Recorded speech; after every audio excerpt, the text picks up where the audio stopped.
Hello and welcome to Raj Sabha TV. You're watching News Tonight with your host Rajat Kane.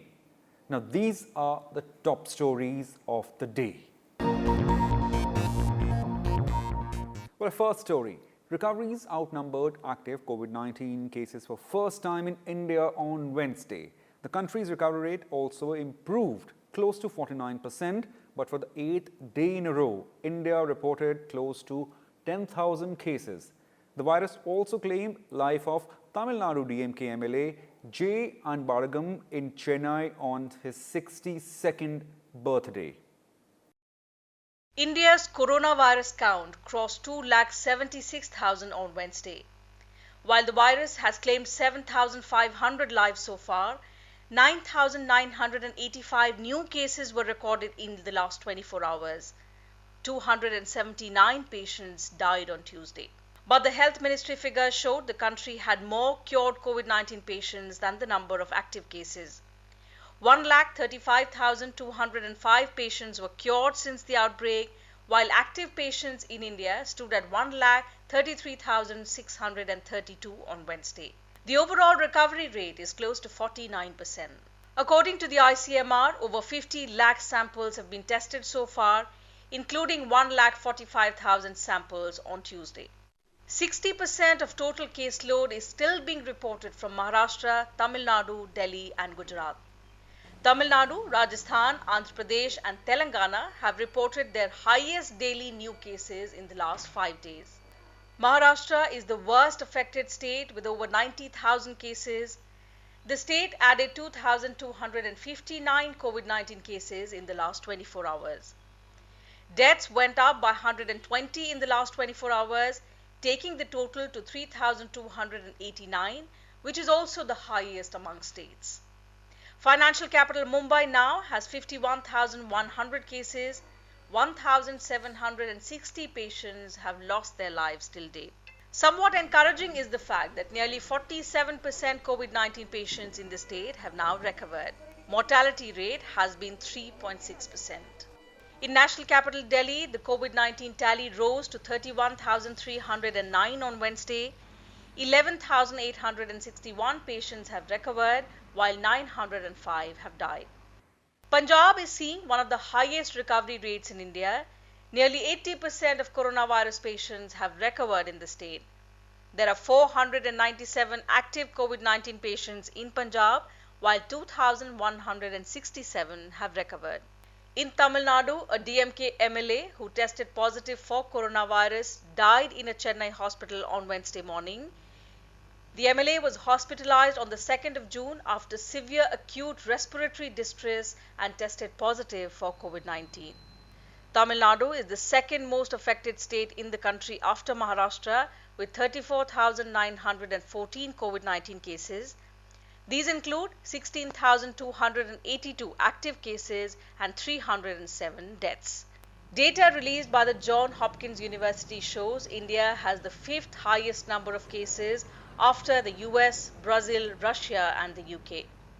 More heartening is the fact that recoveries are growing faster than new cases. Active cases are growing at a rate of 3.5%, which means cases are doubling in 20 days. Bureau Report, Rajya Sabha TV. The Union Health Ministry has deployed high-level central teams in 15 states and union territories that are witnessing a spurt in cases. These central multidisciplinary teams have been deployed in over 50 districts or municipal bodies to assist local administrations in containment and management of COVID-19. These states and union territories are Maharashtra, Telangana, Tamil Nadu, Rajasthan, Assam, Haryana, Gujarat, Karnataka, Uttarakhand, Madhya Pradesh, West Bengal, Delhi, Bihar, Uttar Pradesh and Odisha. 50 high case load areas include Chennai, Pune, Ahmedabad, Mumbai, Surat, Jaipur, Darbhanga, Ujjain, Hyderabad, Faridabad and Delhi's northwest, central, west and north districts. The three-member central teams comprise two public health experts or epidemiologists or clinicians and a senior joint secretary level nodal officer. The teams have been sent to help states battle the pandemic effectively. Between the 1st of June and today, Maharashtra has seen 23,132 fresh cases, taking its total tally to 90,787 cases. Tamil Nadu has seen a rise of 10,581 cases in the past 10 days. The total number now stands at 34,914. 11,465 fresh cases have emerged in Delhi in the last 10 days. The national capital has 31,309 confirmed cases. The state of Gujarat recorded 4,235 fresh cases from 1st June till today, taking the total number of cases in the state to 21,014. Uttar Pradesh saw 3,512 new cases in the past 10 days. The state now has 11,335 confirmed cases of coronavirus. With over 1 crore migrant workers returning to their native states, state governments now face challenge of creating employment opportunities for them. On Tuesday, the Supreme Court directed states and union territories to provide livelihood to all returnee migrants. In this report, let's take a look at what the states are doing in this regard. The coronavirus pandemic, followed by weeks of lockdown, forced lakhs of migrant workers to return to their native states. Government data shows at least 1 crore migrant workers had returned home from various states till last week. The number is expected to go up further in the coming weeks. This reverse migration has put pressure on states that are seeing a huge inflow of migrant workers. Based on the number of migrants who've returned and the skills they have, state governments are now devising strategies to provide livelihoods to them.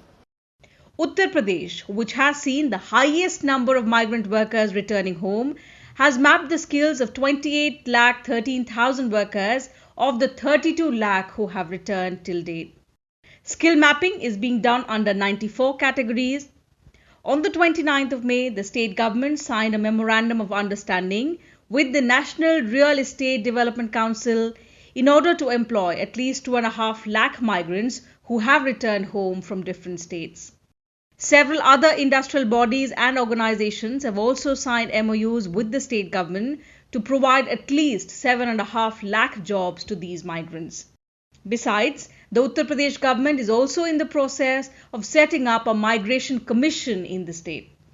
In Bihar, which has also seen lakhs of migrant workers returning, skill mapping is being done for returnee migrants. Of the 30 lakh migrant workers who've returned from various states, skill mapping has been done for 12,36,000 returnees under 90 categories.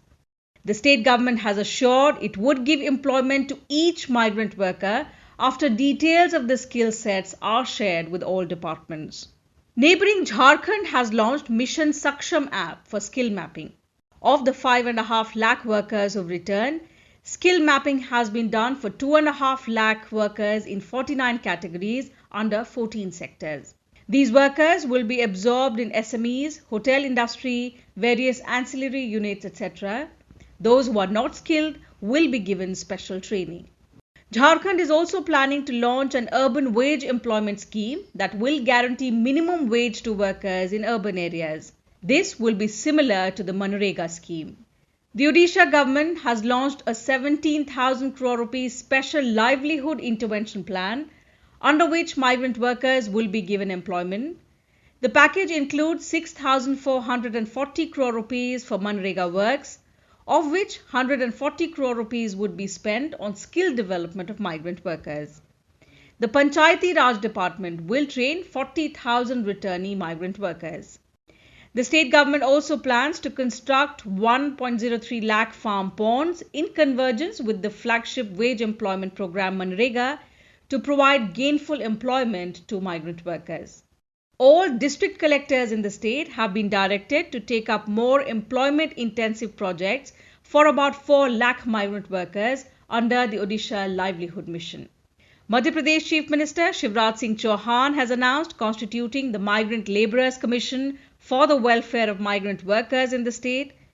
A portal is also being developed which will act as a bridge between the skilled labourers and the industry needing such skilled labourers. The registration of every migrant labourer is being done at the district collectorate level to ensure that the state government has all possible details of workers when they proceed to other states for work. The state has already given work under Manrega to about 16 lakh workers. Similarly, Rajasthan Chief Minister Ashok Gehlot has directed officials to set up an online employment exchange for labourers to help them get jobs. Online mapping of workers, including construction workers, is also being done.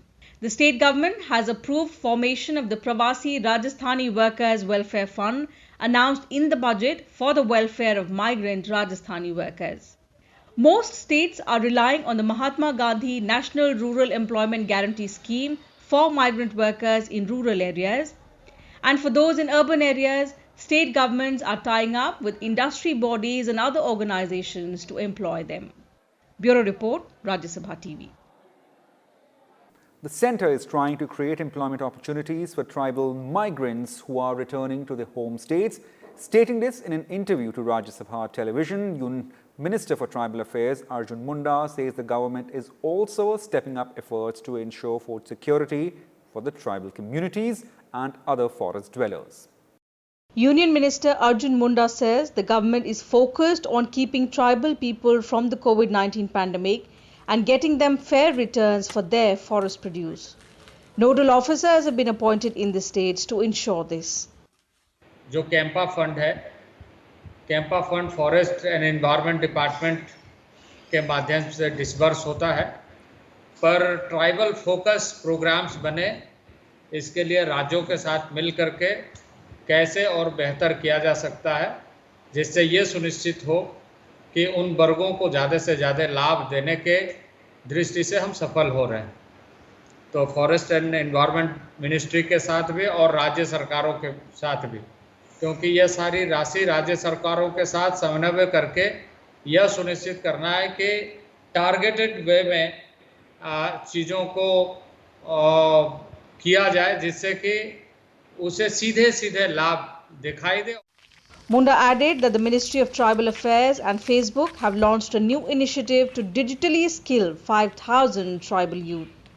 एक youth के मन में क्या है और वो क्या करना चाहता है, उसको जानना और उसको समझ करके उन्हें गाइड करना, इनिशिएट करना और कोऑर्डिनेट करना, यानी उसकी ट्रेनिंग भी, स्किलिंग भी और उसको आगे कोऑर्डिनेट करते हुए अगर एंटरप्रेन्योर बनना चाहता है तो उसके आधार पर बाजार, प्रोडक्शन, क्वालिटी और क्या उसके यहाँ उपलब्ध है, उन सारी चीज़ों का ध्यान में रख करके उसे कैसे जोड़ा जाए। The Tribal Ministry has launched the Disha portal to monitor all welfare works and assist in capacity building for tribal youth, women and public representatives. Kriti Mishra, Rajya Sabha TV. Well, 2,441 Indians were brought back under Vande Bharat mission on Tuesday. They came from different destinations of Newark, Istanbul, New York, Stockholm, Abu Dhabi, Singapore, Doha, Muscat, Dubai and Kuala Lumpur. Calling the Vande Bharat a mission of hope for distressed Indians around the world, Civil Aviation Minister Hardeep Singh Puri said the government is adding more flights under the mission. On Tuesday, Air India flights brought back 319 passengers to Kannur from Dammam, 149 Indians to Kozhikode from Riyadh. 405 Indians reached Kochi from Jeddah, while 2 flights from Singapore reached Tiruchirappalli and Coimbatore. 2 flights are bringing 149 passengers each from Riyadh to Delhi and Kozhikode later on Wednesday night. Also, a flight from Kuala Lumpur will reach Mumbai at 9:30 p.m. tonight. India has announced 44 more flights from the UAE to reach Kerala and 1 to Odisha. These flights will operate from 19th to 30th of June. Air India has also opened the ticket counter for flights to bring back stranded Indians in the European nations under Phase 3 of Vande Bharat. Applicants should be registered with the local Indian Embassy or the High Commission. The government has extended the Vande Bharat mission to phase 3 till scheduled commercial flights resume again. In phase 3, the airlines will operate 300 flights to North America and Europe from 9th to 30th of June. The Indian Air Force induced an indigenously developed airborne rescue pod for isolated transportation, or ARPIT. It will help evacuate critical patients with infectious disease including COVID-19 from isolated, high altitude and remote areas. The Defence Ministry said the air evacuation facility was needed to prevent the spread of infections aerosol from COVID-19 patients during air travel. The pod will generate high constant negative pressure in the isolation chamber to prevent risk of infection to the air crew, healthcare workers and ground crew.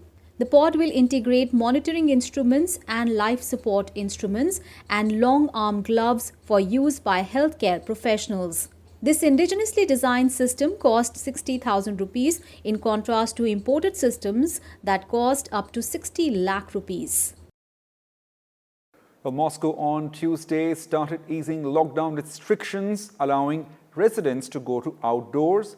Public places were also open to traffic and people. The city opened businesses like beauty salons and photo studios. Museums, exhibition halls and zoo are all set to reopen on June 16th, while gyms and swimming pools will resume operations from June 23rd. Russia has been easing restrictions since the start of this month despite a surge in infections. Public places were also open to traffic and people. The city opened businesses like beauty salons and photo studios. Museums, exhibition halls and zoos are all set to reopen on 16th of June, while gyms and swimming pools will resume operations from 23rd of June. Russia has been easing restrictions since the start of this month despite a surge in infections. Spain allowed its residents to shop at malls on Tuesday. Museums, cinemas, libraries and shopping centers have opened with limited capacity. Children are attending schools and bullfights have been permitted. Wearing masks will, however, be mandatory even after Spain lifts its state of emergency on 21st of June. In Paris, zoos have new safety measures. Visitors have to wear masks and sanitize their hands before entering. The UK is allowing all non-essential shops to reopen from 15th of June. On Wednesday, Finance Minister Rishi Sunak said that retailers are taking extraordinary steps to keep shoppers safe.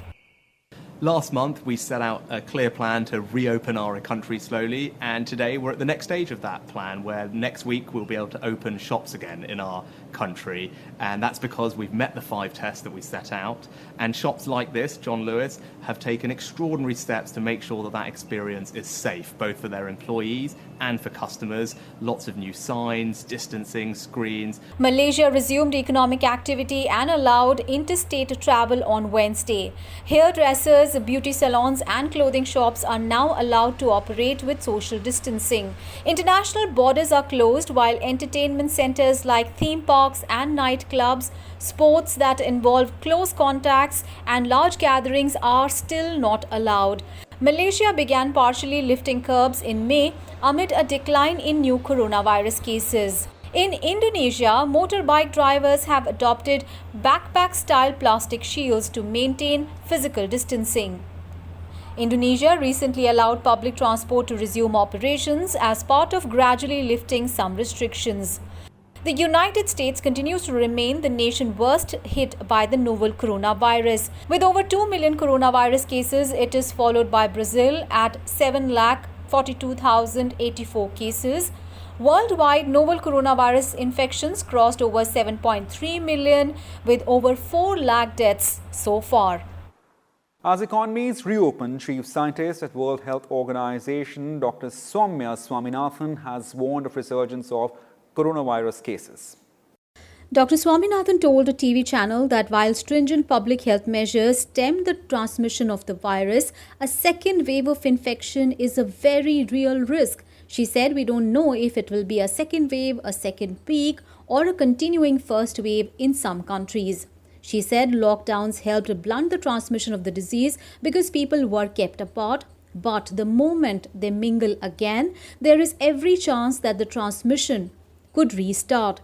She said it was important that governments observe the virus behavior even after they reopen. She added that the people who are more susceptible, like the elderly, people with weak immune systems, and those with underlying illnesses like diabetes and high blood pressure, would need to practice extra care. As for asymptomatic cases, she said transmission by them cannot be completely ruled out. Earlier on Monday, the WHO had said that the pandemic situation was worsening around the globe while warning against complacency. With the completion of 1 year of second term of Narendra Modi-led BJP government, the party has been conducting virtual rallies across the country. On Tuesday, Union Ministers Ravi Shankar Prasad and Nitin Gadkari addressed people of Himachal Pradesh and Madhya Pradesh. Senior BJP leader and Union Law Minister Ravi Shankar Prasad on Wednesday addressed a rally through video conferencing in Himachal Pradesh. Speaking at the virtual rally, the minister counted the numerous achievements of the central government in the last 1 year. Ravi Shankar Prasad also hit out at Congress leader Rahul Gandhi for questioning the lockdown policy.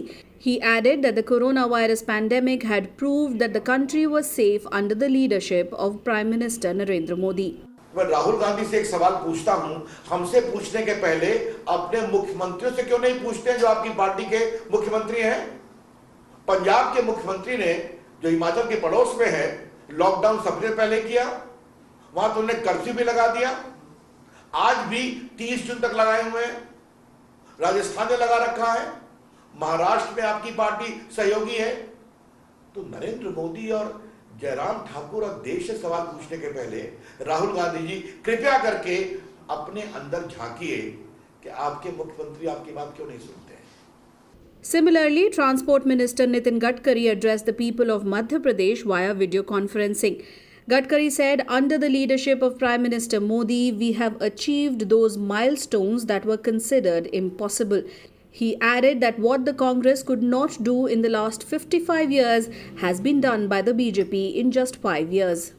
Narendra Modi ji के नेतृत्व में 5 साल हमारे सरकार ने जो कार्य किया है, अगर उसकी तुलना करनी है तो मैं ये मानता हूं कि कांग्रेस के शासनकाल में जो शासनकाल कांग्रेस को मिला, जो कम से कम 55-60 साल का समय मिला, कांग्रेस जो 55 साल में नहीं कर सकी, वो मोदी जी के नेतृत्व में 5 साल के अंदर हमने करके दिखाया।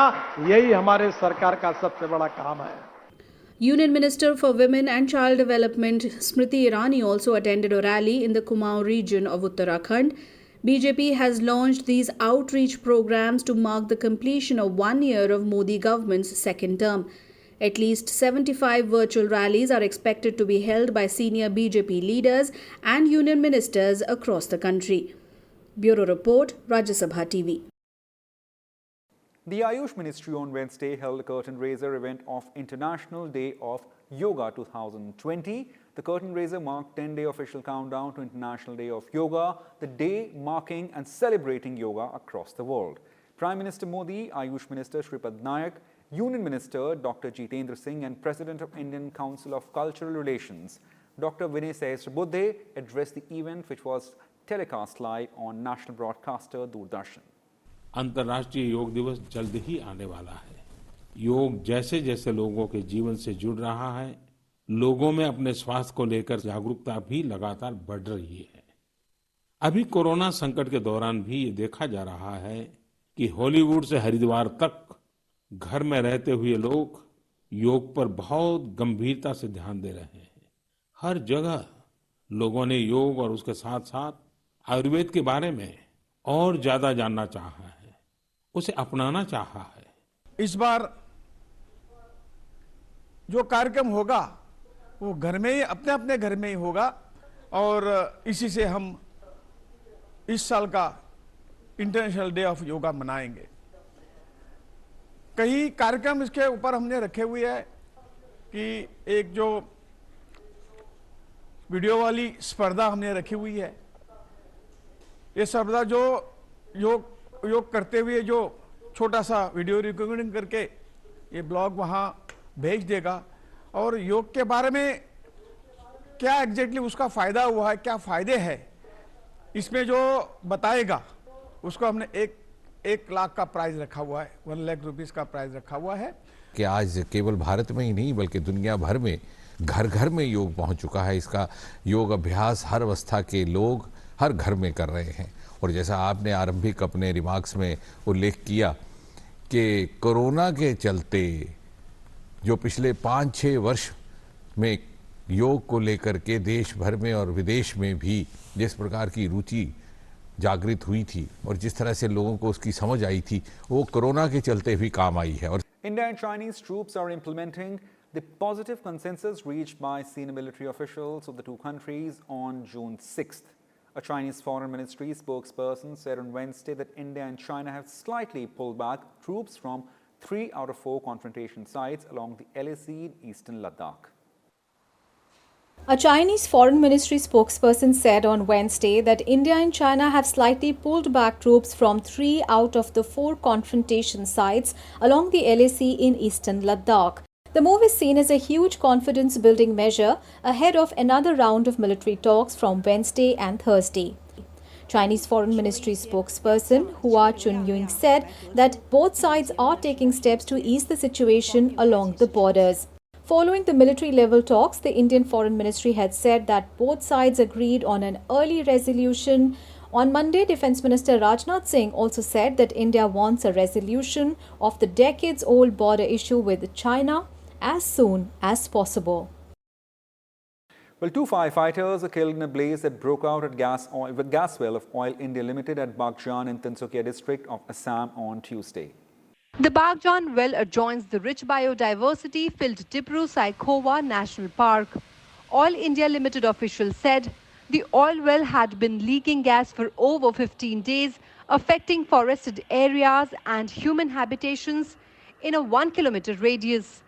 Prime Minister Narendra Modi, who spoke to Assam Chief Minister Sarbanand Sonowal, assured him of providing all central assistance. The Indian Air Force is involved in the firefighting operations, while the Army is helping the NDRF and local authorities in the rescue and relief work. 3 experts from the Singaporean firm Alert Disaster Control are supervising efforts to extinguish the blaze since Monday. The area has been cordoned off by paramilitary forces. Oil India said the well caught fire during some clearing operations. We have been successful in evacuating the people from those affected zone to a safer place. So that way, this morning I got to learn that the earlier, whatever area occupied by the, this thing, flame of the fires, that has been like confined to that particular plinth area. I think it has come down to their radius of 50 meters. So that way, the experts' view is very clear that they need another 25 to 28 days.